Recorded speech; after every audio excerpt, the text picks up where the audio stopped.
नमस्कार विद्यार्थी मित्रांनो, टेट 2025 ची जाहिरात आलेली आहे. फॉर्म भरण्याची प्रोसेस चालू झाली आहे. आजच्या व्हिडिओमध्ये आपण समजून घेऊया की फॉर्म कसा भरायचा. सर विद्यार्थी मित्रांनो, एक लक्षात घ्या की या संदर्भात बरेचसे व्हिडिओ मी काल पण बनवलेले आहे. कागदपत्रे कोणती लागतात, व्हॅलिड कागदपत्रे कशाला म्हणतात आणि डॉक्युमेंट नसतील तर काय काय परिणाम होऊ शकतो याबद्दल डिटेल मी बोललेलो आहे.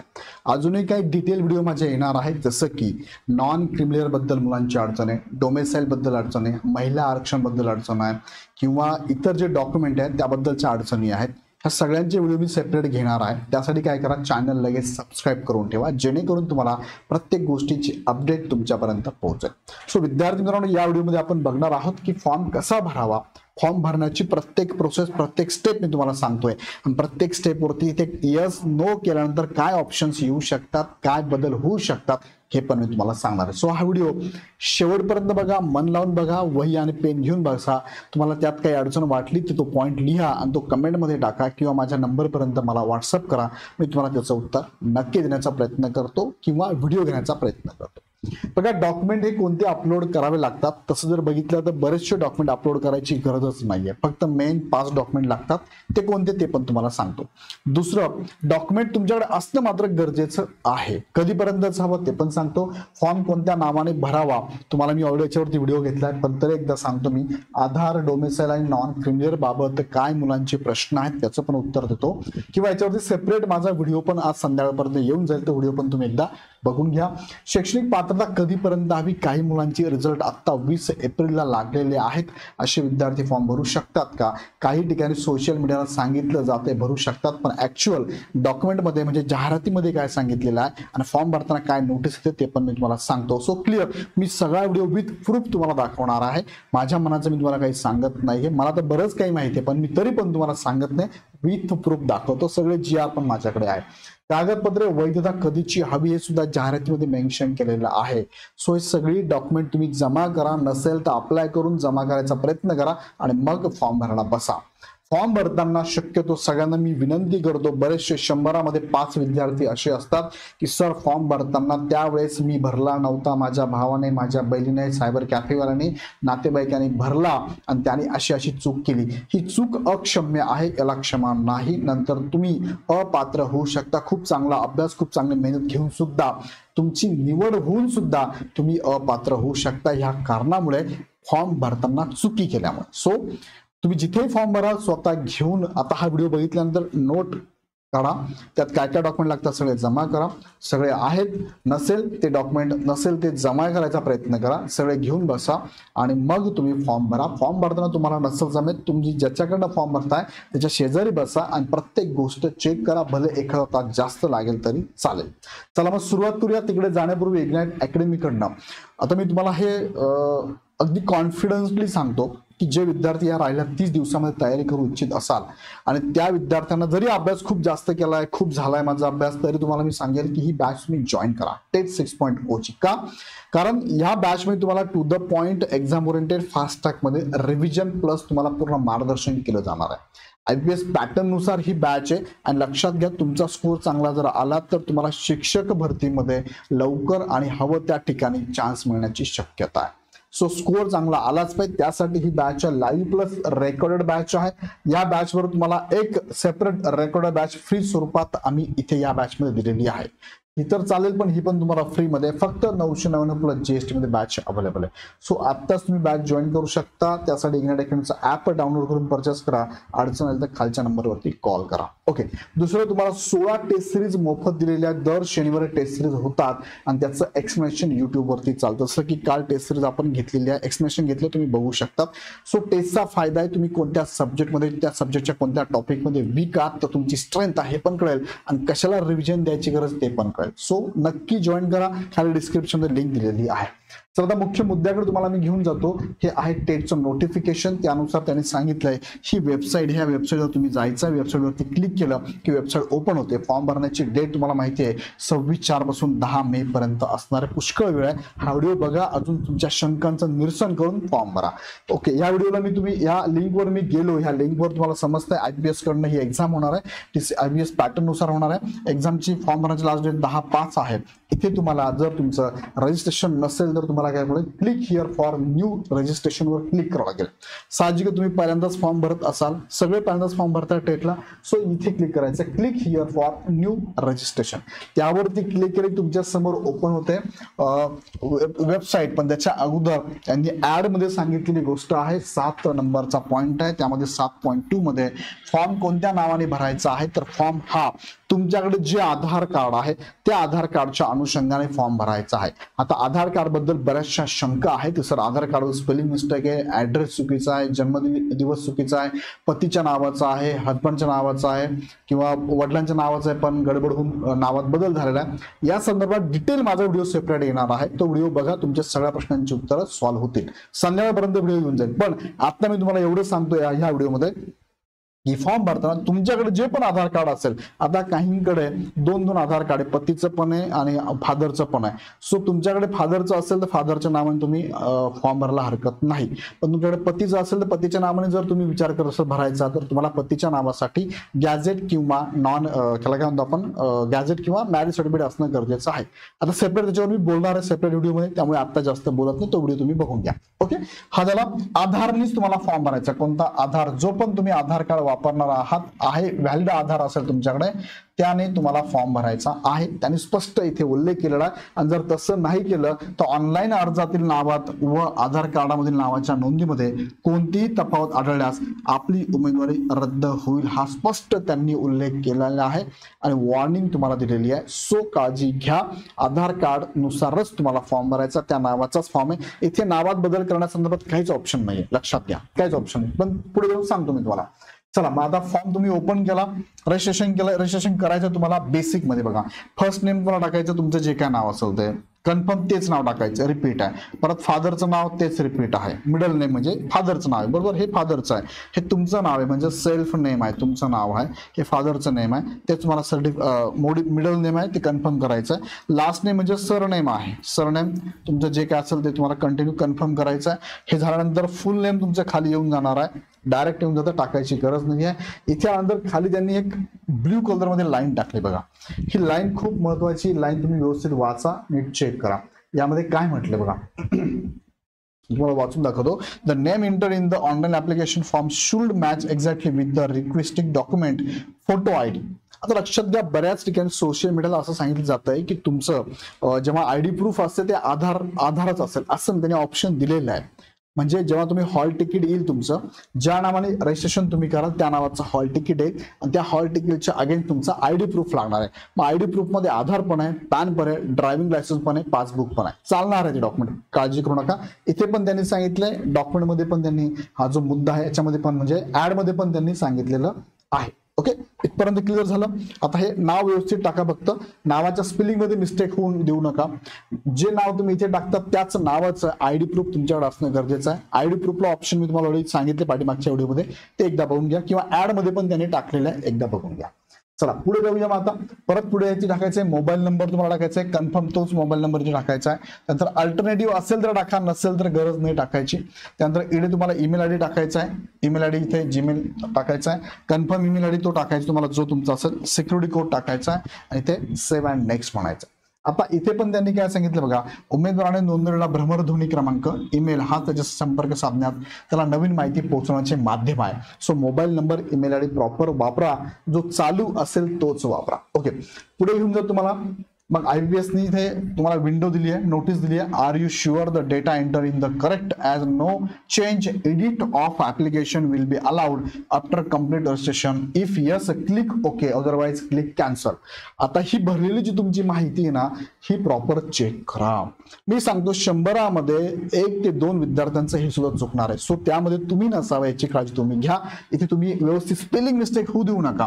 बऱ्याच जणांचा हा पण गोंधळ, स्पेलिंग मिस्टेक होऊन जाते. सो स्पेलिंग मिस्टेक व्यवस्थित तुमचं नाव, वडिलांचं नाव, आडनाव प्रॉपर टाका आणि याच्यानंतर तुमचा मोबाईल नंबर आणि ईमेल आयडी प्रॉपर टाका. ह्या 5 गोष्टी महत्वाच्या आहे.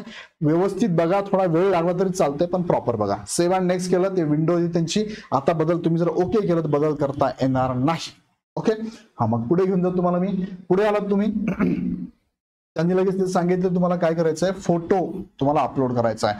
फोटो अपलोड करायचा, इथे पासपोर्ट फोटो घेऊन बसा. पासपोर्ट फोटो तुमचा पहिलं डॉक्युमेंट आहे. घेऊन बसा. दुसरं, ज्या ठिकाणी तुम्ही फॉर्म भरता तिथे तुमच्याकडे वेब कॅमेरा असणं गरजेचं आहे. सायबर कॅफेतनं भरा, घरी वेब कॅमेरा असलं वेल अँड गुड. वेब कॅमेराने तुम्हाला लाईव्ह फोटो इथे अपलोड करायचा आहे. हा तर तो करायचा आहे तुम्हाला, म्हणजे तुमच्याकडे मोबाईल एखादा तुमचा फोटो असेल ना, पासपोर्ट, तो तर अपलोड करायचाच आहे, पण लाईव्ह फोटो सुद्धा अपलोड करायचा आहे. सो तुमच्याकडे वेब कॅमेरा असणं गरजेचं आहे. त्यानुसार तुम्हाला इथे फोटो काढायचा. बरोबर, इथपर्यंत आलात तुम्ही. हा, पुढे बघा, इथे तुम्हाला इमेज अपलोड करायची. अपलोड इमेजवर क्लिक केलं की तुम्ही तुमच्या कम्प्युटर मधनं इमेज घेऊ शकता. ओके, मग चूज फाईल, तुम्हाला फाईल चूज करायची फोटोची, फोटो अपलोड करायचा. हा अपलोड झालेला आहे फोटो. ओके, मी इथे फोटो टाकलेला आहे. पुढे गेलात तुम्ही कॅप्चर फोटोवरती क्लिक करायचा. बरोबर, कॅप्चर फोटो क्लिक करून वेब कॅमेरानुसार तुम्हाला फोटो काढायचा. तुमचा फोटो इथे अपलोड होऊन जाणार आहे आणि मग तुम्हाला इथे ते welcome Swapnil, your registration number, तुमचा रजिस्ट्रेशन नंबर तुम्हाला दाखवतोय. आता मी ते काही शब्द डिलीट केलेले इथे. हा तुमचा रजिस्ट्रेशन नंबर आहे. त्यानंतर कॅप्चर फोटो करायचा आहे. कॅप्चर फोटो करून लाईव्ह फोटो तुम्हाला कॅप्चर फोटो ते टाकायचा आहे आणि मग तुमचं कन्फर्मेशन झालं, कॅप्चर फोटो अपलोड झाला की काय करायचं, नेक्स्ट करायचं आहे. नेक्स्टवर तुम्हाला सिग्नेचर अपलोड करायची आहे. सिग्नेचर तुम्ही व्हाईट पेजवरती ब्ल्यू किंवा ब्लॅक पेनने साईन करायची आहे. तो फोटो काढायचा आहे आणि ती इथे अपलोड करायची आहे. नेक्स्ट केल्यानंतर तुमच्या समोर येते विंडो, अपलोड इमेज येणार आहे, कॅप्चर इमेज येणार आहे आणि तुमची सिग्नेचर पण इथे येणार आहे. असे तिन्ही विंडो आल्यात की तुम्हाला नेक्स्ट करायचं आहे. इथे नेक्स्ट म्हणजे तुम्ही आता फोटो सिग्नेचर, बघा बेसिक इन्फॉर्मेशन तुमचं रजिस्ट्रेशन झालं. आता इथे तुम्ही फोटो आणि सिग्नेचर अपलोड केलेली आहे. नेक्स्ट केलं की तुमच्या समोर एक विंडो ओपन होते, ती डिटेल्सची आहे. आता पहिलं जे रजिस्ट्रेशनचं डॉक्युमेंट आहे ना, तुम्ही जेव्हा पूर्ण फिल करतात तुम्हाला मोबाईलला SMS येतो. त्या मोबाईलच्या SMS मध्ये तुम्हाला रजिस्ट्रेशन नंबर आणि तुमचा पासवर्ड पण येतो. सो तो ID आणि पासवर्ड जपून ठेवा. आत्ताच मी तुम्हाला सांगतो, तुम्ही मेलवर ठेवा आहोत तर तुम्ही मेल स्वतःच मेल करून ठेवा. सो तो खूप महत्वाचा आहे. ID आणि पासवर्ड तुम्ही विसरला तर भविष्यात इथे अडचण येणार तुम्हाला. मी परत रिपीट यासाठी करतो, 100मध्ये 2-3 मुलं असं करतातच. ओके, आता डिटेल्स मध्ये काय काय भरायचं बघा. बेसिक तुम्हाला कॅटेगरी भरायची. कॅटेगरीमध्ये किती कॅटेगरी जर तुम्हाला इथे लक्षात घ्या, तुम्हाला कॅटेगरी बघायची. मी थोडं इमेज झूम केली आहे. SC आहे, ST आहे, VJA आहे, NT ब, NT क, NT D, SC BC, SBC, SC OBC आहे, EWS आहे आणि जनरल, ज्यालाच आपण काय म्हणतो, इथे कुठेच कोणी बसत त्याला आपण ओपन म्हणतो, त्याला म्हणतो आपण इथे जनरल. मग इथे कॅटेगरी सिलेक्ट करताना काळजी घ्या, पुढे अडचण येते. मी सांगतो तुम्हाला पुढे. आता फॉर एक्झाम्पल मी इथे SCBC सिलेक्ट केलेली आहे. ओके, SCBC घेतली आणि पुढे गेलो मी, माहिती भरतोय बघा आता मी. बरोबर, बेसिक इन्फॉर्मेशन डिटेल्स मध्ये तुम्हाला गेलो मी आणि SCBC भरलेला आहे. पुढे आता यामध्ये काय काय प्रश्न आहे पटापट वाचतो, तुम्ही लक्षात घ्या. Are you person with benchmark disability, तुम्ही जर दिव्यांग असाल 40% किंवा त्याच्यापेक्षा जास्त तर यस म्हणायचं, नसेल तर नो म्हणा. तुम्ही जर यस म्हटला तर लगेच UDID नंबर विचारला जातो. UDID नंबर तुम्हाला विचारला जातो, जो UDID नंबर स्वावलंबन वेबसाईट वरनं काढलेल्या सर्टिफिकेटला असतो.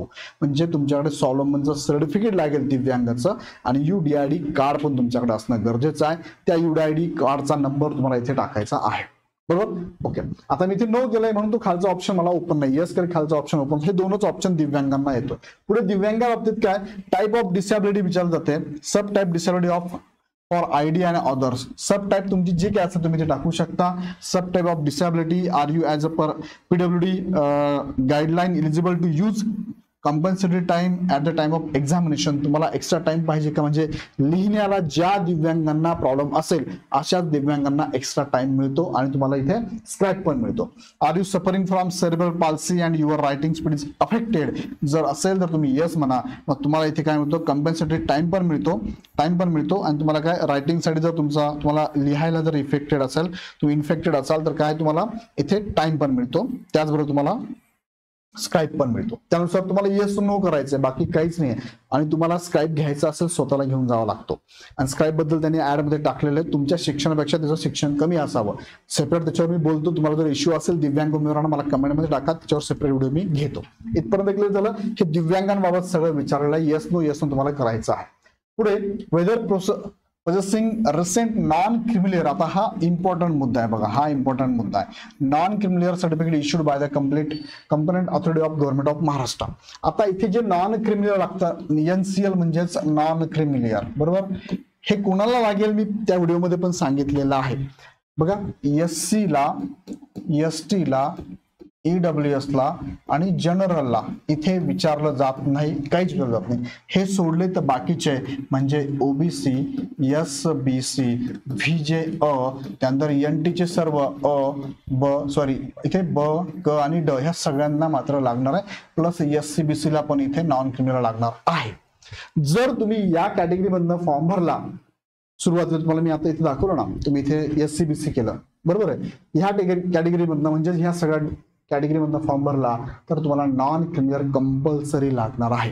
बरं, नॉन क्रिमिनल कोणतं लागेल? व्हॅलिड लागेल. व्हॅलिड इन द सेन्स त्याला असं म्हणायचं मला, त्या नॉन क्रिमिनल मध्ये 2025-2026 हे साल असायला हवं, तर आणि तरच त्या नॉन क्रिमिनलचा उपयोग होईल. नाहीतर तुमच्याकडे जुनं नॉन क्रिमिनल आहे आणि ते आहे म्हणून तुम्ही यस केलं, त्याची व्हॅलिडिटी चेक करा एकदा, ते जर व्हॅलिड असेल तरच चालेल. पण जुनं टाकून दिलं आणि सगळी प्रोसेस झाली, सगळं होणार आहे, जुनं टाकून प्रोसेस होणार आहे. तुम्ही चुकीची माहिती भरून तुम्ही प्रोसेस करू शकतात, नंतर सगळं एक्झामला सगळं चांगले मार्क पडेल, पण जेव्हा डॉक्युमेंट व्हेरिफिकेशन होईल तेव्हा तुम्हाला अडचण येईल.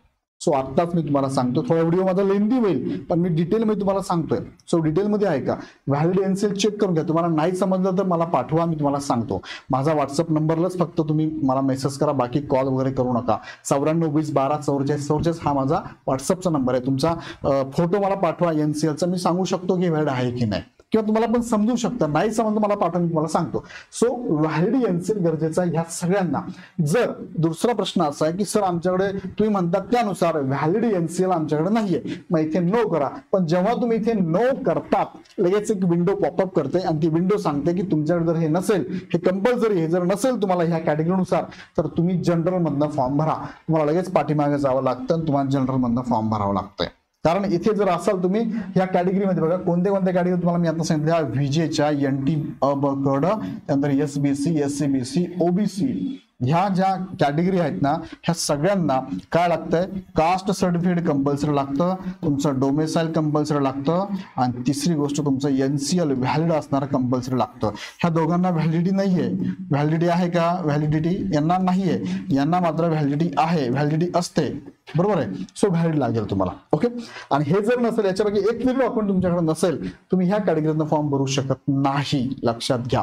आता इथे त्यांनी कास्ट सर्टिफिकेट बद्दल काहीच विचारलं नाहीये, पण याचा अर्थ असा नाही की सर भरून टाकतो फॉर्म बघू नंतर, नाही, लागेल आत्ताच तुम्हाला. बरं, तुमच्याकडे हे आहे, ह्या दोघांबद्दल विचारलेलं आहे, पण हे तुम्ही आहे टाकलं. आता त्यांनी डॉक्युमेंटचं नाव डिटेल्स काही विचारलं नाहीये, पण तुम्ही आहे टाकून दिलं आणि DBला प्रॉब्लेम येईल, मग अडचणच ना. तुम्ही आता सर फॉर्म भरला गेला माझ्याकडे नव्हतं एनसीएल तरी भरून टाकला, अडचण येईल भविष्यात, लक्षात घ्या. आताच मी क्लिअर कट तुम्हाला सांगतोय, भविष्यात अडचण यायला नको, कारण त्यांनी जे सांगितलं तेच तुम्हाला मी सांगतो. बघा इथे झालं, नंतर तुम्ही इथे आलात, possessing EWS सर्टिफिकेट असेल तर तुम्ही यस करा, नसेल तर नो करा. वुमन रिझर्वेशन तुम्हाला घ्यायचं आहे का? आता जेवढ्या फिमेल कॅन्डिडेट आहे ना, त्यांनी सगळ्यांनी इथे यस करायचं, लक्षात घ्या. मेल कॅन्डिडेट असेल तर नाही करणार आहे मी, पण फिमेल कॅन्डिडेट असेल तर तुम्ही यस करा. जर का तुम्ही इथे यस केलं नाही, भविष्यात तुम्हाला फिमेल रिझर्वेशन साठी विचार केला जाणार नाही. आणि मग तुम्हाला सर मी तर फिमेल आहे, मग विचार करायला पाहिजे होता माझा, त्याने विचारला नाही तुम्हाला.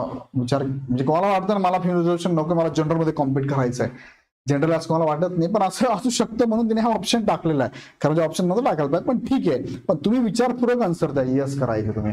ओके, आर यू ऑर्फन असाल तर ऑर्फन करा. तुम्ही सब कॅटेगरीमध्ये ऑर्फनचे संस्थात्मक, संस्थाबाह्य काय तुम्ही तिथे सिलेक्ट करा. स्पोर्ट पर्सन असाल तर यस करा. बघा हे जर यस केलं, इथे डिटेल त्यांनी विचारलं आणि याचा अर्थ डॉक्युमेंट लागत नाही असं नाही, याचा अर्थ डॉक्युमेंट लागतं. पुढे तुम्हाला ऍड मध्ये काय सांगितलं तुम्हाला पुढे दाखवतो मी काय सांगितलंय. त्यानंतर आर यू प्रोजेक्ट अफेक्टेड असाल तर यस करा, नसेल तर नो करा. अर्थक्वेक अफेक्टेड असेल तर यस करा, नसेल तर नो करा. आवश्यक कायदा असाल तर यस करा, नसेल तर नो करा. इथे गडबड बऱ्याच जणांची झाली, माहिती नसून यस करून टाकलं, डॉक्युमेंटच नाहीये, सिलेक्ट झालेत, प्रॉब्लेम आला, लक्षात घ्या. सो अशा गोष्टी काही करू नका, समजून घ्या. तुमच्याकडे जे डॉक्युमेंट आहे, प्रकल्पग्रस्त, भूकंपग्रस्त, अंशकालीन, ते एकदा व्हॅलिड करा, बरोबर आहे का ते, प्रॉपर आहे का ते, तुम्हाला वापरता येईल का ते. तेव्हा त्याच्यावरती कोणी याच्या अगोदर प्रकल्पग्रस्ताचा वापर केला असेल तर वापरता येणार नाहीये. सो ह्या सगळ्या गोष्टी फायनल करून घ्या. याच्यावरती माझे सेपरेट व्हिडिओ आहेत.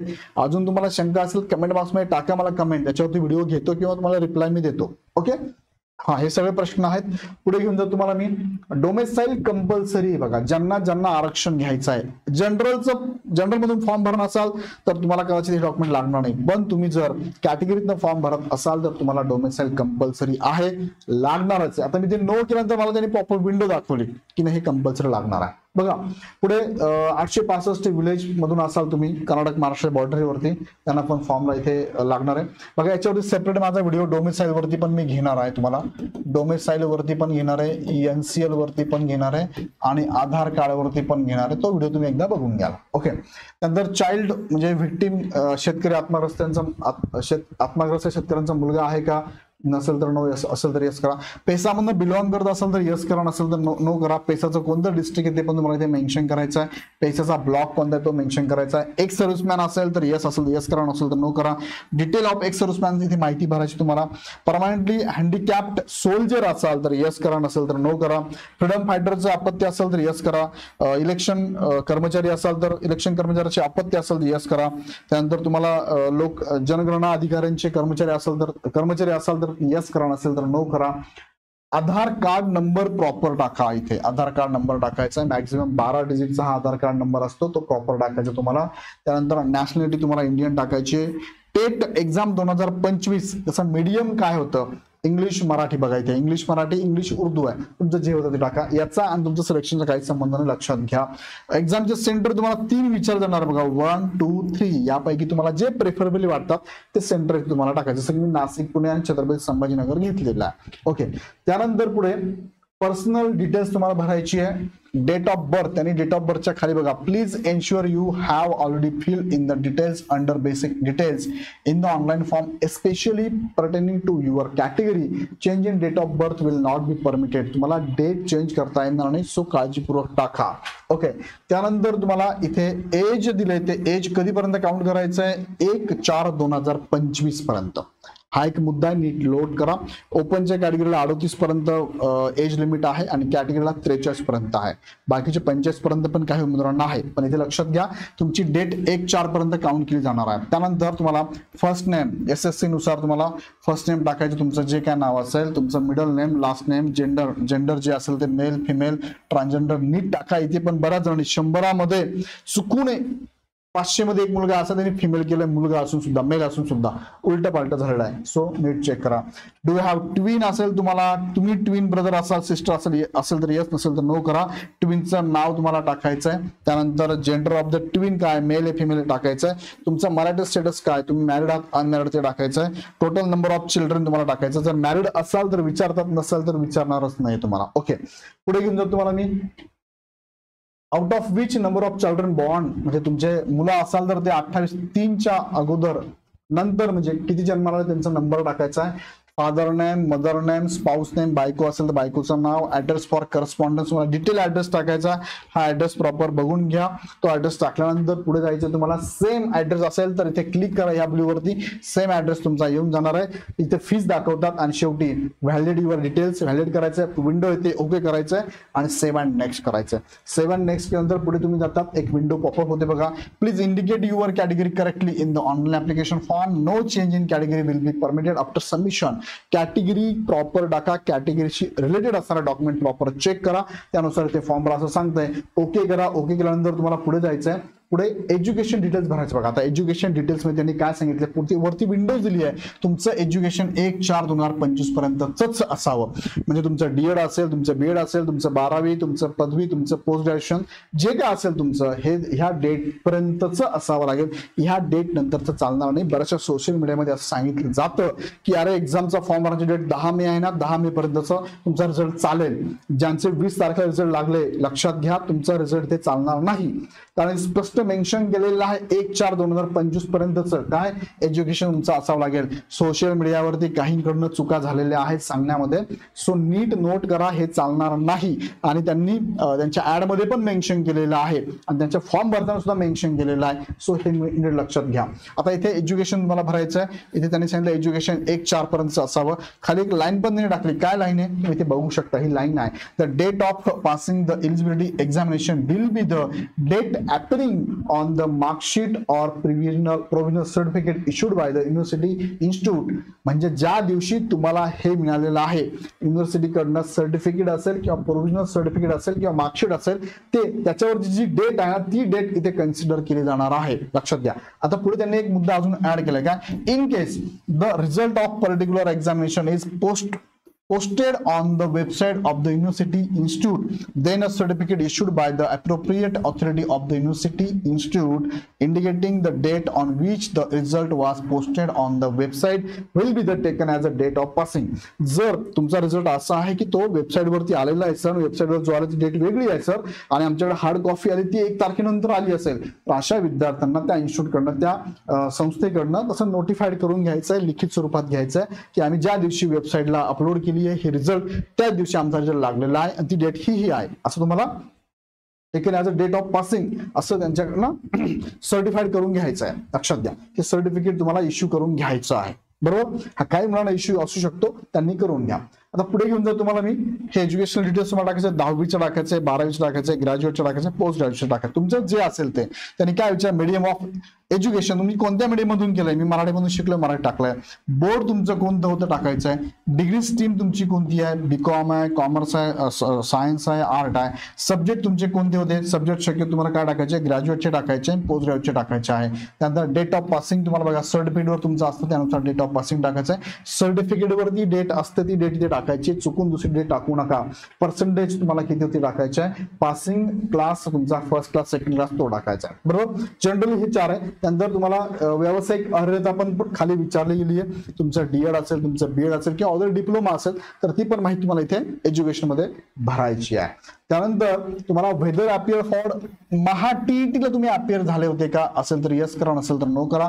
फर्स्ट पेपर तुम्ही अपियर झाला होतात का, यस करा, नो करा. इयर ऑफ पासिंग आहे, महाटेट सीट नंबर तुम्हाला टाकायचा आहे, पर्सेंटेज ऑफ मार्क टाकायचा आहे आणि qualified Mahatet first paper qualified असेल तर यस करायचं आहे. इथे सगळे डिटेल्स भरायचे बरं का. तुमच्याकडे सॉफ्ट कॉपी असेल तरी फॉर्म भरता येईल तुम्हाला, हार्ड कॉपीची गरज नाही. आता डॉक्युमेंट अपलोड करायचं नाही. बऱ्याच जणांना टीईटी 2024 किंवा सीईटी 2024 अजून सर्टिफिकेट तुमच्या हातात नसेल तरी गरज नाही. तुम्हाला फक्त माहिती भरायची, मात्र डीव्ही जेव्हा असेल तेव्हा लागेल. सो तोपर्यंत मिळून जाईल, काळजी करू नका. सो आता फक्त माहिती भरायची, बाकी काही भरायचं नाही. सेम तुम्हाला whether appear for second paper TET बद्दल विचारलंय, त्याची माहिती पूर्ण भरायची, ते व्यवस्थित बघा. सेम तोच पॅटर्न मध्ये आहे. त्यानंतर तुम्हाला सीटीटी बद्दल विचारलं बघा, अपियर फॉर सेंट्रल सीटीटी बद्दल विचारलाय, त्याची पण माहिती प्रॉपर भरायची आहे. सगळं सेम फॉर्मॅट मध्येच आहे. येस नो करायचं आहे, कधी पासआउट झाला ते सगळं भरायचं आहे. सेम तुम्हाला सेकंड पेपर बद्दल विचारला, इथे फर्स्ट पेपर बद्दल आहे, सेकंड पेपर बद्दल विचारलाय, त्याची माहिती प्रॉपर भरायची आहे. त्यानंतर have you pass teacher eligibility test conducted by the central or Maharashtra government as per the NCT norms, तर तसं काही असेल तर यस करा, नसेल तर नो करा. ती पण माहिती प्रॉपर इथे भरायची आहे. बघा तुम्ही कॅन्डिडेट असे काही कॅन्डिडेट आहे की ज्यांचं फ्रॉड मध्ये तुमचं नाव असेल तर ते बघून घ्या एकदा, नसेल तर नो करा. जर 18-19 जे फ्रॉड झाला होता टीईटी मध्ये त्याच्यात नाव असेल तर तुम्ही फॉर्म भरू शकत नाही. जनरली नसेल तर तुम्ही नो करा. त्यानंतर तुम्हाला इथे हा महत्वाचा प्रश्नाने विचारला आहे, have you acquired computer literacy certificate, असेल तर येस करा, नसेल तर नो करा. नो केला तरी काही प्रॉब्लेम नाहीये, तुम्हाला कम्प्युटर सर्टिफिकेट जे आहे ना ते नंतर दिलं तरी चालणार आहे. असेल तर येस करा तुमच्याकडे. आता इथे येस जर केलं तर तुम्हाला त्यांनी स्पेसिफाईड करावं कसं तुमच्याकडे सर्टिफिकेट आहे ते पण विचारलंय. मग त्यांनी तुम्हाला इथे विचारलं त्यानुसार बघा हे ऑप्शन सगळे MSCD असेल, GCC TBC असेल, डोएक असेल, हे जे सर्टिफिकेट याच्यापैकी असेल तर यस करा, नसेल तर जनरली तुम्ही इथे ऑर्डर मध्ये पण तुमचं वेगळं असं सर्टिफिकेट ऑर्डर मध्ये टाकू शकता. इंजिनिअरिंगच्या मुलांना गरज तशी नाही MSCID ची किंवा कम्प्युटर सर्टिफिकेटची, पण नसेल आता तर नो करा, नंतर दिलं तरी चालतं. असेल तर येस करा तुम्ही. ओके, त्यानंतर हे तुम्हाला पूर्ण माहिती भरल्यानंतर व्हॅलिडेट करायचं आहे, सेव्ह अँड नेक्स्ट करायचं. सिंपल प्रोसेस आहे. सेव्ह अँड नेक्स्ट केल्यानंतर तुमच्यावर विंडो येते, व्हेरीफाईड सक्सेसफुली, ओके म्हणा. ओके केल्यानंतर तुम्हाला पुढे घेऊन जातोय. पुढचा मुद्दा आहे प्रिव्ह्यूचा. तुमचं पूर्ण जेवढी माहिती तुम्ही भरली आहे त्याचा प्रिव्ह्यू तुम्हाला दिसतो. हा प्रिव्ह्यू एकदा व्यवस्थित चेक करा. प्रॉपर असेल तर वेल अँड गुड, नसेल तर बॅक करून परत तुम्ही चेंज करू शकता. इथे तुम्हाला चान्स आहे. ओके, आणि मग ह्या पेजवर शेवटला गेलात तुम्ही, हे सगळं टिक करायचं आहे. एंटर हा कोड एंटर करायचा आहे. इथे डेट तुम्हाला दिसते, इथे तुम्हाला काय करायचं आहे, कंप्लीट रजिस्ट्रेशन करायचं. याच्यावरती क्लिक केलं की विंडो येते, वॉर्निंग विंडो आहे. On completion of registration no change of detail already entered will be the permitted after completion of registration process for document upload and payment process. म्हणजे आता इथे तुम्ही जर ओके म्हटला, तुम्ही जाणार आहे, तुम्हाला कुठे जायचं आहे, डॉक्युमेंट अपलोड करण्याची प्रोसेस आणि पेमेंटच्या प्रोसेसकडे तुम्ही जाणार आहात. सो ही भरलेली माहिती प्रॉपर व्हॅलिडेट करून घ्या, चेक करा आणि मग पुढे जा. पुढे आल्यानंतर तुम्हाला कोणते डॉक्युमेंट अपलोड करायला लागतात, तर डॉक्युमेंट फार कमी लागतात. किती डॉक्युमेंट बघा, लेफ्ट थंब इम्प्रेशन तुम्हाला अपलोड करावा लागतो, हँड रिटन डिक्लेरेशन अपलोड करावं लागतं, हा सिक्युरिटी कोड अपलोड करावा लागतो, इथे टाकायचा. म्हणजे मला लक्षात घ्या, हे दोनच डॉक्युमेंट आहे. थंब, तुमचा जो थंब आहे लेफ्ट हँडचा थंब, तुम्हाला त्याचा फोटो थंब इम्प्रेशन एका व्हाईट पेजवर करायचा आहे, त्याचा फोटो काढायचा आणि तो अपलोड करायचा आहे. आणि दुसरं काय, हँड रिटन डिक्लेरेशन आहे. कोणतं डिक्लेरेशन हे डिक्लेरेशन बघा इथे दिले तुम्हाला, हे डिक्लेरेशन आहे. ऍड मध्ये दिले त्यांनी बघा, याची प्रिंट आउट हे लिहायचे तुम्हाला. हस्ताक्षरातील प्रतिज्ञापत्राचा नमुना असं वरती लिहायचं आहे. नंतर तुमचं इथे नाव लिहायचं आहे, नेम, तुमचं नाव लिहायचं. Hereby declare that all the information submitted by the me in the application form is correct, true and valid. I will present the supporting document as and when required. एवढंच आहे. बरोबर आहे. हे लिहायचं तुमच्या हस्ताक्षरामध्ये आणि खाली तुमची साईन नाव लिहायचं, साईन करायची आणि तुम्हाला त्याचा फोटो काढून अपलोड करायचा आहे. सिंपल प्रोसेस आहे. हेच लिहायचं आहे. स्वतःच्या हस्ताक्षरामध्ये इंग्रजीमध्येच लिहून त्याची स्कॅन प्रत अपलोड करणे आवश्यक आहे. प्रतिज्ञापत्र टंकलिखित केलेले दुसऱ्या व्यक्तीने अथवा अन्य भाषेत लिहिलेले आढळून आल्यास उमेदवाराची रद्द होईल. सो तुम्हाला इंग्लिशमध्येच लिहायचंय, असंच लिहायचंय, बाकी काय लिहायचं नाहीये. लिहू न शकणाऱ्या अंध अथवा अल्पदृष्टी उमेदवारांनी टंकलिखित प्रतिज्ञापत्रावर स्वतःच्या डाव्या हाताच्या अंगठ्याचा ठसा उमटवून स्वतःच्या प्रतिज्ञापत्राची प्रत अपलोड करणे आवश्यक आहे. जे दिव्यांग आहेत त्यांनी टाईप करून घ्या, त्याची प्रिंट आउट घ्या, डाव्या हाताचा अंगठा इथे टाकून ते अपलोड करू शकतात. ओके, सो असे डॉक्युमेंट तुम्हाला अपलोड करायचं आहे. आता हे जे स्वहस्ताक्षरातील प्रतिज्ञापत्र आहे त्यांनी सांगितलंय, हे लिहिल्यानंतर काय उमेदवाराने त्याच्या स्वहस्ताक्षरातील इंग्रजीतील खालील प्रतिज्ञापत्र कशात, पांढऱ्या कागदावरती काळ्या किंवा निळ्या शाईमध्ये लिहिलेले अपलोड करणे आवश्यक आहे. त्यांनी साईन करायला तशी लावलेली नाहीये त्यांनी. तुम्ही फक्त ही माहिती एवढी भरायची, साईन वगैरे काही करायची नाही, अपलोड करून द्यायची. ओके, आता काहींनी जर अपलोड केलं असं साईन करून, तर काही प्रॉब्लेम नाहीये. नाव साईन केली तरी चालेल, नाही केलं एवढं दिलं अपलोड केलं तरी चालणार आहे. ओके, सो तुम्हाला इथे त्यांनी विचारलंय डॉक्युमेंट काय काय अपलोड करायचे. तर हे थंब झाला, हँड रिटन डिक्लेरेशन झालं, पहिले तुम्हाला पासपोर्ट फोटो विचारला, स्वाक्षरी विचारली, डाव्या हाताचा अंगठ्याची निशाणी विचारली आणि चौथं काय विचारलंय तुम्हाला, हस्ताक्षरीचं डॉक्युमेंट अपलोड करायचं. बघा हे डॉक्युमेंट प्रतिज्ञापत्र अपलोड करायचं आहे. मग तुम्हाला विचारते परत window, are you sure the data enter in the correct as a no change edit of application will be allowed after final submission if you click okay otherwise click cancel. आता इथे लक्षात घ्या, ओके केलं final submission, यात काही बदल तुम्हाला करता येणार नाही. फायनल सबमिशन होणार आहे आणि मग अपकमिंग आता व्हिडिओ येणार आहे माझे, कोणते हे सगळे व्हिडिओ आहेत. त्यासाठी काय करा, चॅनल लगेच सबस्क्राईब करून ठेवा, जेणेकरून हे व्हिडिओ तुम्हाला बघायला मिळतील. आधार कार्ड बाबत बऱ्याच जणांचे प्रश्न आहेत, ते सगळे उत्तर मी तुम्हाला सेपरेट व्हिडिओ देतो. एनसीएल डोमिसाईल बद्दल, एससीबीसी ईडब्ल्यूएस बद्दल, महिला आरक्षण बद्दल, समांतर आरक्षण बद्दल आणि फॉर्म भरताना झालेल्या चुकांबद्दल पण तुम्हाला सांगणार आहे. ओके, सो पुढे तुम्ही शेवटच्या पेजवर येतात, तुम्हाला इथे फी दिसते, हा कोड टाकायचा आहे, तुम्हाला काय करायचं आहे, सबमिट करायचं आहे. तुमचं फायनल सबमिशन आहे. बघा 5 विंडो बेसिक इन्फॉर्मेशन रजिस्ट्रेशनची आहे, तुमचं फोटो सिग्नेचर अपलोड करायचं आहे, तुमचं डिटेल एज्युकेशन टाकायचं आहे, प्रिव्ह्यू बघायचा आहे, अपलोड काय डॉक्युमेंट करायचे आणि पेमेंट करायचं. पेमेंट तुम्हाला दिसतंय 850 रुपये पेमेंट करायचं आहे आणि do you want to proceed for the payment, okay करायचं आहे. आणि ओके केल्यानंतर तुमच्या समोर ही विंडो येते, यानुसार तुम्हाला ऑनलाईन पेमेंट करायचं. शक्यतो कार्ड पेमेंट करा, काय तुमचं डेबिट कार्ड असेल ना, डेबिट कार्डने तुम्ही पेमेंट करू शकता, त्यानुसार ते पेमेंट करा. पेमेंट झालं की तुम्हाला सक्सेसफुलचा मेसेज येणार आहे, तोपर्यंत थांबा, लगेच विंडो क्लोज करू नका. तो मेसेज आला की मग तुम्ही थांबून जा. ओके, अशा पद्धतीने हे सगळे डॉक्युमेंट फॉर्म भरायचा आहे. त्यामध्ये हॉल तिकीट कोणत्या नावाने येईल, ज्या नावाने तुम्ही फॉर्म भराल त्या नावानेच हॉल तिकीट येणार आहे. नावात बदल करण्यासंदर्भात एकही विंडो इथे ओपन नाहीये, सो काळजी करू नका. तुमच्या आधारनुसारच फॉर्म भरायचा आहे. आता काही मुलींचे प्रश्न आहे की सर आमचे डॉक्युमेंट फादरच्या नावाचे पण आहे, पतीच्या नावाचे पण आहे, त्यासाठी तुम्हाला डॉक्युमेंट काय लागतं मी तुम्हाला व्हिडिओमध्ये सांगितलंय. सेपरेट व्हिडिओ घेऊन पण तुम्हाला मी सांगेल. आधारचा मला सेपरेट व्हिडिओ येणार आहे, त्याच्यामध्ये डिटेलमध्ये तुमच्या प्रश्नांची उत्तर मी देतो तुम्हाला. ओके, सो इथे तुम्हाला आयडी प्रूफ काय लागणार ते पण त्यांनी दिलेलं. बघा ऑप्शन काय काय दिले तुम्हाला सुरुवातीला पण सांगितलं. बघा आधार कार्ड चालतंय ऑप्शन, निवडणूक आयोगाचं ओळखपत्र चालतंय, पासपोर्ट चालतंय तुम्हाला, पॅन कार्ड चालतंय तुम्हाला, स्मार्ट कार्ड, ड्रायव्हिंग लायसन्स पण तुम्हाला चालणार, यापैकी एक लागणार आहे. सो बऱ्याच जणांनी सोशल मीडियाला सांगितलं आधार कार्डच लागतं, आधार कार्ड लागतं, कोणतेही चालतं, याच्यापैकी 5 पैकी एक लागणार आहे. हा एक मुद्दा महत्वाचा. डॉक्युमेंट अपलोड करायचे नाही मात्र कधीच हवं. त्यांनी ऍड मध्ये सांगितलं, तुम्हाला कळलं असेल की डॉक्युमेंट काहीच अपलोड करायचे नाही, पण मात्र त्यांनी ऍड मध्ये टाकलेले बघा हा 4.9 नावाचा मुद्दा तुम्ही बघू शकता. त्यात त्यांनी काय सांगितलंय की सक्षम प्राधिकरणाने वितरित केलेले ऑनलाईन अर्ज सादर करण्याच्या अंतिम दिनांकास वैध असणारे प्रमाणपत्र सादर करणे आवश्यक आहे. फॉर्म भरण्याची लास्ट डेट आहे 10 मे.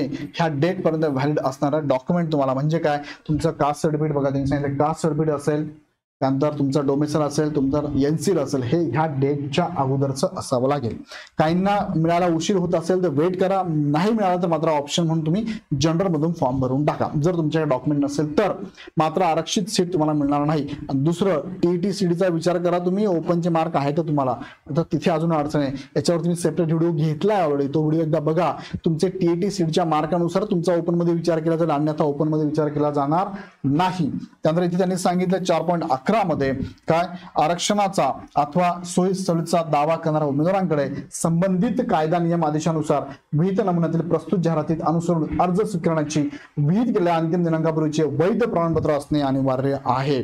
आता हे डॉक्युमेंट बद्दल बोललेलो आहे, याचा अर्थ काहींनी असा घेतलाय की तुमचं शिक्षण सुद्धा 10 मे पर्यंत असावं. पण फॉर्म भरताना त्यांनी मेन्शन केलंय ना 1 एप्रिल पर्यंत ज्यांचे डॉक्युमेंट असतील, म्हणजे कोणते शैक्षणिक अर्हतेचे, तेच विद्यार्थी फॉर्म भरू शकतात, हे पण त्यांनी मेन्शन केलेलं आहे. सो अशा पद्धतीने फॉर्म भरायचा आहे आणि अभ्यास जबरदस्त करा. अभ्यासासाठी मदत म्हणून तुम्हाला इग्नाइट अकॅडमीची ही फार कमी फी मध्ये असणारी बॅच अवेलेबल आहे, गुरु 6.0. आता लगेच जॉईन करा, तुमचा फायदाच होणार आहे, मार्क वाढणार आहे. त्याचबरोबर तुम्हाला अकॅडमीकडे हे बुक्स पण अवेलेबल आहे. आपल्या ॲपला डाउनलोड करा, ह्या ॲपवरनं कंबो पॅक तुम्ही मागवला तर ही बुक तुम्हाला कमी प्राइसमध्ये, डिस्काउंट प्राइसमध्ये अवेलेबल असणार आहे. बॅच पण अवेलेबल आहे, टेस्ट सिरीज पण अवेलेबल आहे. डायरेक्ट अपलोड तुम्ही डाउनलोड करा ॲप आणि डायरेक्ट परचेस करा. काही अडचण आली तर हा नंबर आहे 888899 ह्या नंबरला कॉल करून माहिती घेऊ शकता. याबद्दल अजून बरेचसे प्रश्न तुमच्या मनात असेल तर कमेंट बॉक्समध्ये नक्की टाका. आवडला व्हिडिओ लाईक करा आणि याच्यावर सेपरेट छोटे माझे व्हिडिओ येणार, ते व्हिडिओ बघितल्यानंतर फॉर्म प्रॉपर भरा आणि अभ्यास जबरदस्त करा. सगळ्यांना ऑल द बेस्ट. व्हिडिओ आवडता लाईक करा, चॅनल सबस्क्राईब करा. पुन्हा व्हिडिओ नेक्स्ट व्हिडिओमध्ये. धन्यवाद.